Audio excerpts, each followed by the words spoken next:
और दो बिल्लियों वाली। बंदर को इंग्लिश में क्या कहते हैं? मंकी। और बिल्ली को क्या कहते हैं? हम दोनों के में आपको स्टोरी सुनाने वाली हूँ, ठीक है? एक क्यूट सी, ठीक है?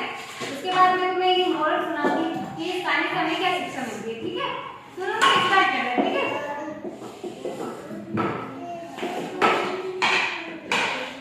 एक बात की बात है, दो बिल्लियां थी। उनकी है ना, दो बिल्लियां थी ना, उनके नाम क्या क्या थे? एक चुलबुल और एक बुरी, ठीक है? क्या नाम थे दो? और एक चुलबुल, ठीक है? वे बहुत ही अच्छी दोस्त थी, ठीक है? दोनों फ्रेंड थे। उनके साथ बहुत खेलती कूदती थी।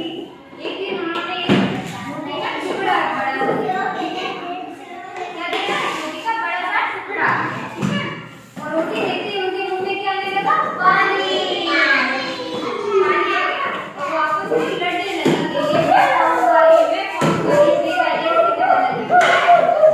उसके बाद वो बोली, ये रोटी मैंने खाई है, इसलिए ये रोटी मेरी हुई है, इसलिए ऐसा कुछ बोलने लगी। अब दूसरे ने बोला, नहीं ये मैंने उठाया है, इसलिए इसे मैं खाऊंगा, ये मेरा है।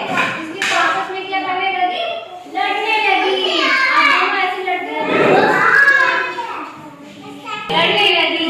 इसलिए लड़ने की रोटी गिरी, ये रोटी गिरी कि मैं खाऊंगा, ये मेरी है, ठीक है? उनका झगड़ा भी धीरे धीरे बढ़ता ही गया। फिर सॉल्यूशन करने के लिए तो कोई चाहिए ना? पास में एक से बैठा होगा बंदर। कौन बैठा होगा? बंदर। बंदर कैसा था? वो थोड़ा सा चालाक। बंदर था चालाक। उसने देखा और उसने क्या की तरकीब। ये सोचा और नीचे आया और बिल्लियों के पास आया और बोला, अरे बिल्लियों रानी, हाँ